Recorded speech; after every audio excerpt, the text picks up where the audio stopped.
Before we descend into the shadow world of Brussels in 1989, if you are fascinated by the invisible chessboard of intelligence operations and the stories that governments deny, please hit that subscribe button and turn on notifications. We are peeling back the layers of history's most silent battles, and you won't want to miss what comes next. The rain in Brussels does not wash things clean. It simply turns the gray cobblestones into mirrors, reflecting the neon lights of a city that serves as the crossroads of Europe. In the winter of 1989, the city was a hive of diplomats, NATO officers, and spies. It was here, in the quiet interplay of shadows, that the Mossad faced a unique problem. They called themselves the Circle of Jericho. They were a sleeper cell, a splinter faction of a larger radical organization that had gone dark 3 years prior.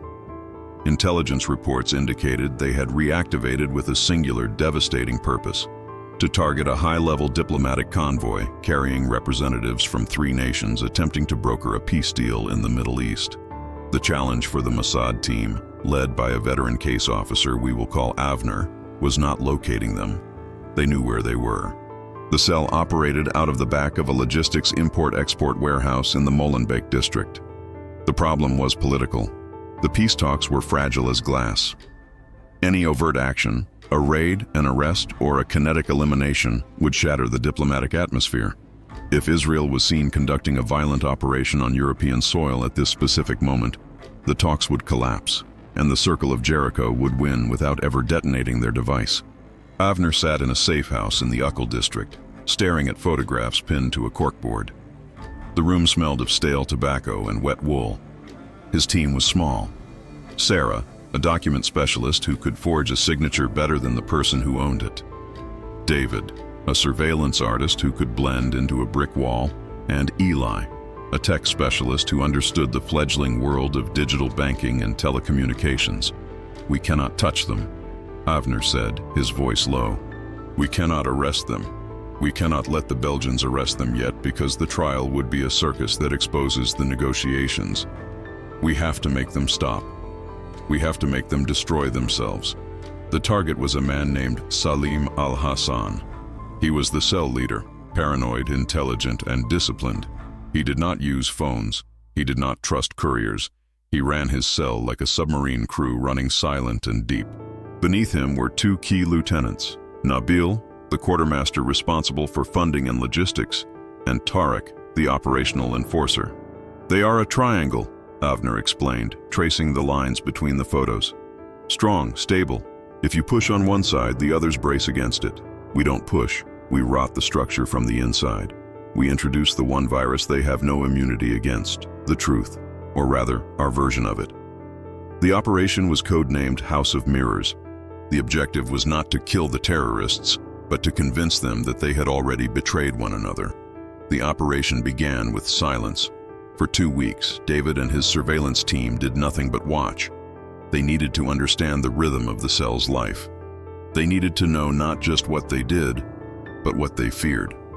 Paranoia is a fire, but it needs fuel.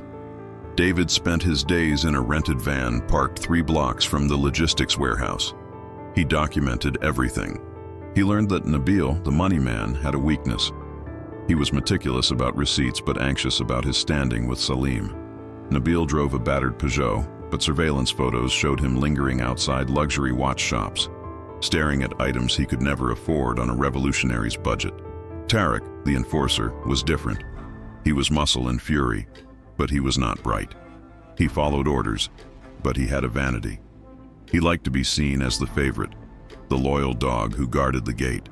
Salim, the leader, was the hardest nut to crack. He was a ghost. He arrived at the warehouse at irregular hours. He checked the perimeter constantly. He was a man who slept with one eye open. "Salim trusts no one," Avner observed during a briefing. "That is his strength. We will make it his undoing." If a man trusts no one, he is already halfway to believing everyone is a traitor.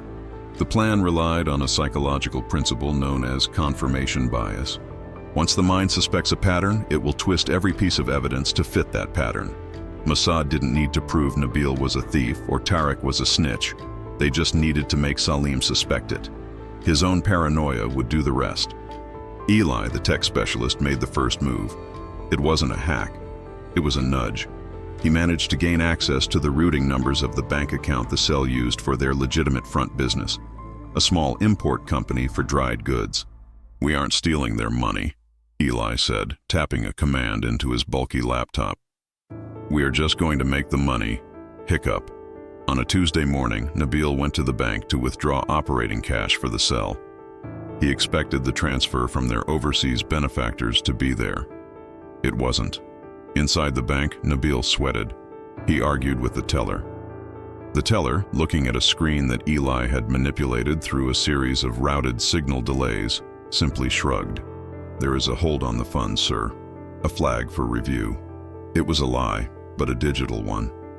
The hold lasted only 4 hours. By the afternoon, the money was there. But the damage was done. Nabil had to return to the warehouse empty-handed that morning. He had to explain to Salim why the money wasn't there. Salim listened, his face impassive. "A bank error?" he asked. "Yes, just a delay," Nabil stammered. Salim said nothing. But Avner, listening via a directional microphone aimed at the warehouse window from a rooftop across the street, heard the silence. It was the sound of the first seed being planted. Salim was wondering, did the bank make an error? Or is Nabil testing the waters to steal the funds? With the seed of doubt planted regarding the money, Sarah, the forger, went to work on the second pillar of the cell, Tarek, the loyal enforcer. Tarek's role was security. He was responsible for ensuring that the cell was not being watched.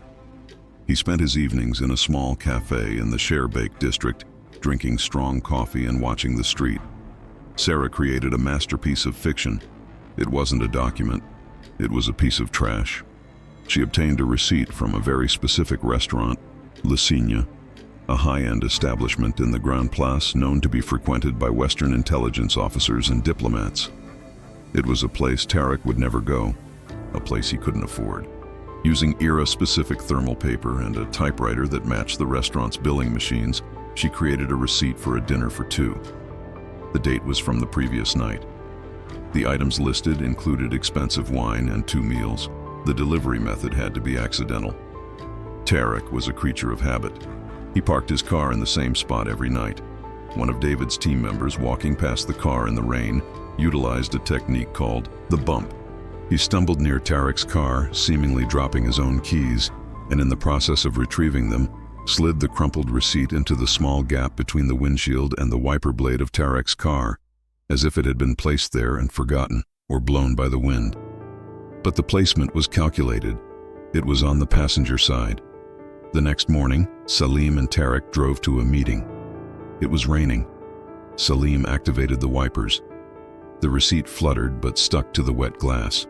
Salim reached out the window and grabbed it, annoyed. He was about to crumple it when he saw the logo, Le Cygne. He unfolded it. He looked at the date.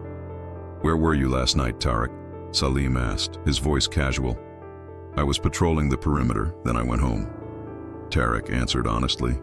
Salim looked at the receipt. A dinner for 2 in the city center, at a time Tarek claimed to be working. And Tarek couldn't afford this.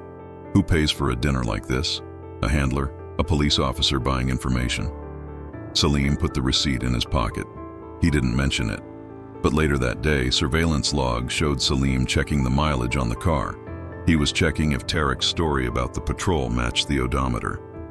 Avner watched the reports come in. "The cracks are forming," he said. Salim thinks Nabil is stealing money.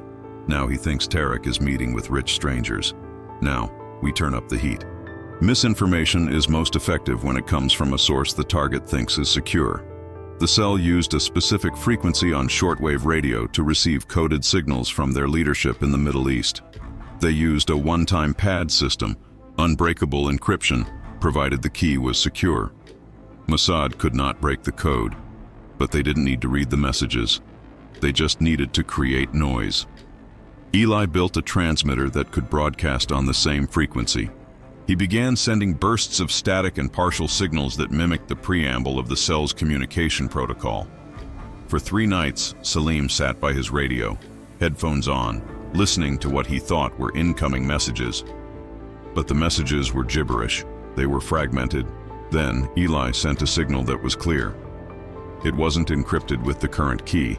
It was encrypted with an old key, one the cell had stopped using 6 months ago. Salim decoded it. The message was brief. Package received. Awaiting confirmation of second delivery. N. Nabil. Salim stared at the notepad. Why would Central Command be using an old code? And what package? There had been no delivery. Unless Nabil was running a side operation. Unless Nabil was siphoning off supplies and selling them, communicating with a different faction using the old codes. Salim stood up and walked to the warehouse floor. Nabil was counting inventory, crates of fertilizer and electronics. Salim watched him. Nabil looked up, smiling nervously. Is everything okay, Salim? The radio is acting up. Salim lied. Have you noticed any interference? No, Nabil said. I haven't touched it. Liar, Salim thought. The paranoia was shifting from a low hum to a deafening roar. Salim began to physically search the warehouse when the others were gone. He was looking for the missing package mentioned in the phantom signal. He found nothing, which only convinced him that Nabil had already sold it. Mossad was effectively ghostwriting the narrative of the terror cell's life. They were writing a tragedy, and the characters were playing their parts perfectly. To escalate the tension, Avner decided to introduce an external threat, a threat that would force the cell to turn inward. They needed to believe they were under investigation, but not by the police. Police investigations are obvious. Intelligence investigations are subtle. David, the surveillance specialist, adopted a cover. He dressed as a municipal surveyor, wearing an orange vest and carrying a tripod and camera. He set up openly across the street from the warehouse. Terrorists are trained to spot surveillance. A man in a van is suspicious. A man in an orange vest measuring the sidewalk is invisible, unless you are looking for him. David made sure he was seen. He took photos of the street, but every time Tarek or Nabil exited the warehouse, David would subtly turn the camera toward them, then quickly turn away, as if caught. He did this for 2 days. Then, on the 3rd day, he left a notebook on a bench near the warehouse entrance where Tarek often smoked cigarettes. Tarek found the notebook. He opened it. It wasn't an official surveyor's log. It was a detailed log of times. E08, E-where, target N exits, carrying brown bag. E09 per 15, target T arrives, checking perimeter. 10-wire, delivery truck, license plate B4492. Tarek's blood ran cold. He ran inside and showed the notebook to Salim. Salim flipped through the pages. The handwriting was efficient, professional. But there was something else. On the last page, there was a note circled in red ink. Asset green confirms meeting time. Payment scheduled. Green, the color of money, or the color of envy. Salim looked at Nabil. Nabil was wearing a green sweater that day. It was a coincidence, a random choice of wardrobe. But in the suffocating atmosphere of the safe house, there are no coincidences. We are being watched, Salim hissed, and someone inside is helping them.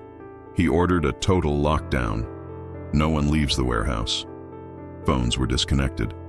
The operation against the diplomatic convoy was supposed to launch in 4 days, but Salim suspended all preparations.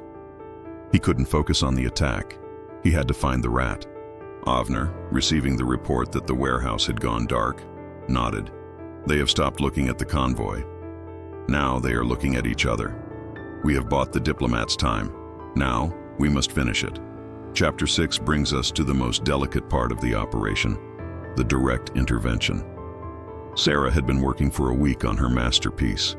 She needed to forge a letter from a rival Palestinian faction, a group known for being ideologically opposed to the Circle of Jericho. The letter needed to be perfect.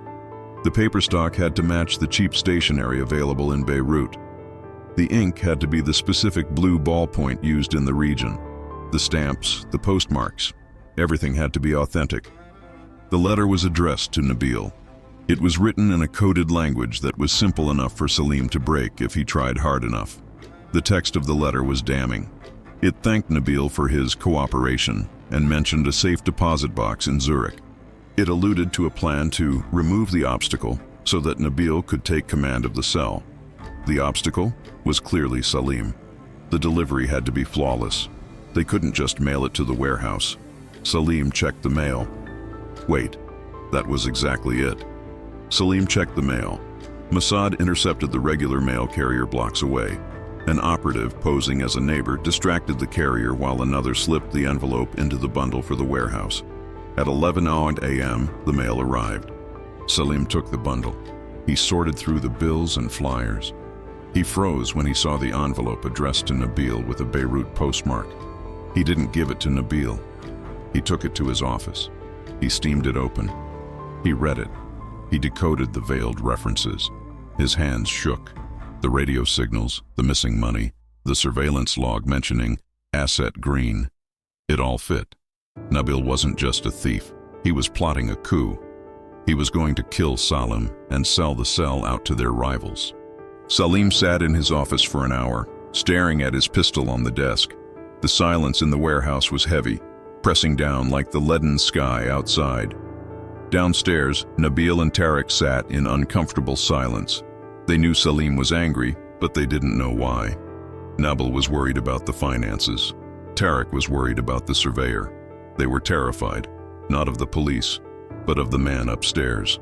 The cell was paralyzed, but it was still dangerous. A cornered animal bites. Avner needed to ensure that the internal conflict didn't spill out into the streets. He needed them to implode, not explode. The next phase was the mirror. Mossad needed to validate Tarek's suspicions about Nabil, and Nabil's suspicions about Tarek, so that neither would come to the other's aid when Salim made his move. Avner ordered a series of phantom calls. They used the phone booth across the street. The phone in the warehouse would ring. When Nabil answered, the line would go dead. Then, 10 minutes later, the public phone across the street would ring. It is a psychological reflex. If the phone in your house rings and cuts off, and then the phone across the street rings, you look. Nabil looked out the window. He saw a man standing by the payphone waiting. The man wore a heavy coat and looked directly at the warehouse. Nabil panicked. He thought it was his contact or the police. He didn't tell Salim. He tried to sneak out. "I need cigarettes," he told Tarek. Tarek, remembering the surveyor's log and the receipt, was suspicious. Salim said no one leaves. "I'll be 2 minutes." Nabil pleaded. Nabil ran across the street to the payphone. The man in the coat walked away just as Nabil arrived. The phone was dangling off the hook. Nabil picked it up. "Hello?" he whispered. A voice on the other end, a recording prepared by Sarah, spoke in Arabic. "The window is closing. Bring the inventory tonight, midnight." Click. Nabil stood there, frozen. He hadn't arranged this. He didn't know who was calling. Was it a trap? Was it Salim testing him? He turned around to go back to the warehouse. Standing in the doorway watching him was Salim. Salim didn't hear the call. He only saw his quartermaster sneaking out to answer a public payphone after a mysterious silence on the secure line. To Salim, this was the final proof. Nabil was communicating with his handlers. The coup was imminent. The atmosphere inside the warehouse decomposed rapidly. It was no longer a terror cell. It was a prison where the inmates were also the guards. Salim separated the men. He ordered Tarek to guard the lower floor. He kept Nabil in the office, ostensibly to go over the accounts.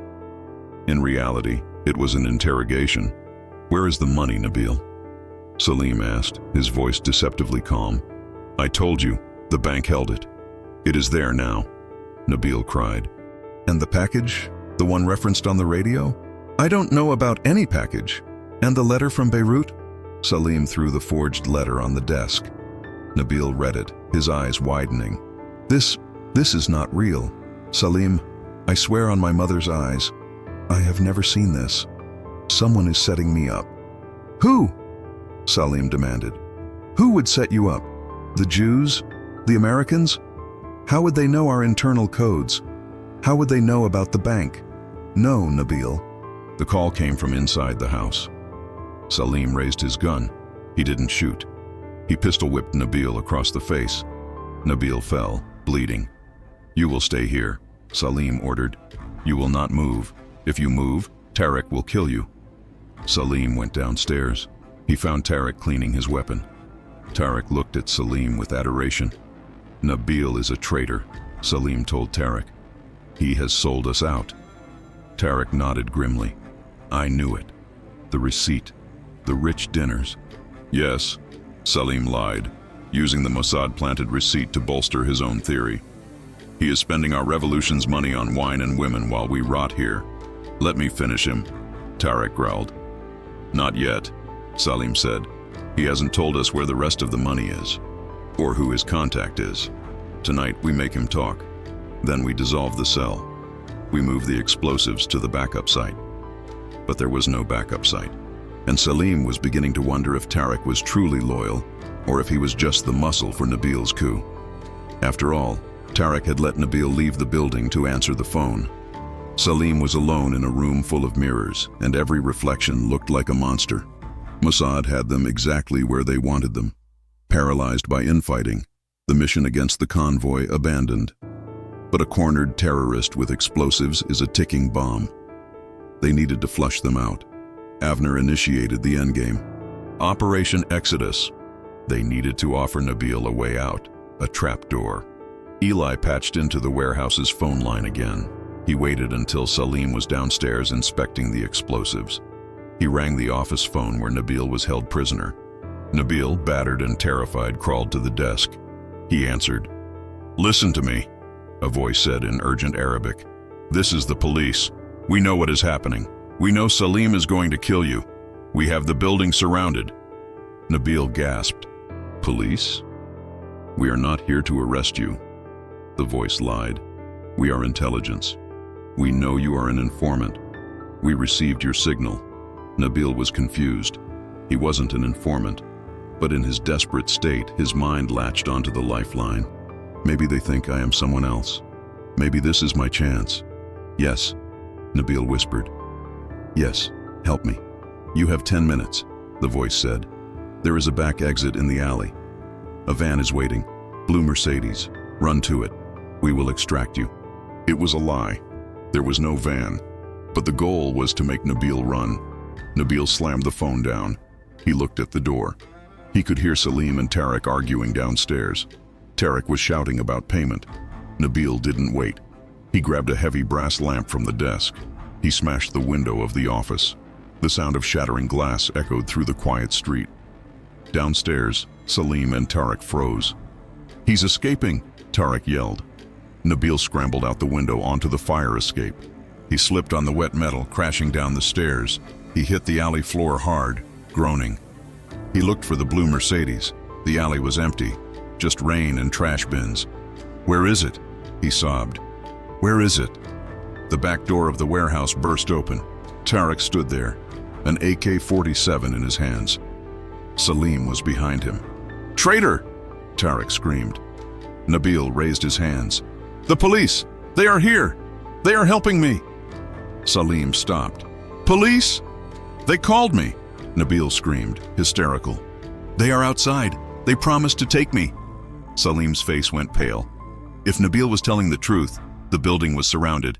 If Nabil was lying, he was insane. Either way, the operation was over. The sanctuary was breached. "Back inside," Salim ordered. "We barricade." "No!" Nabil scrambled backward. Tarek raised his rifle.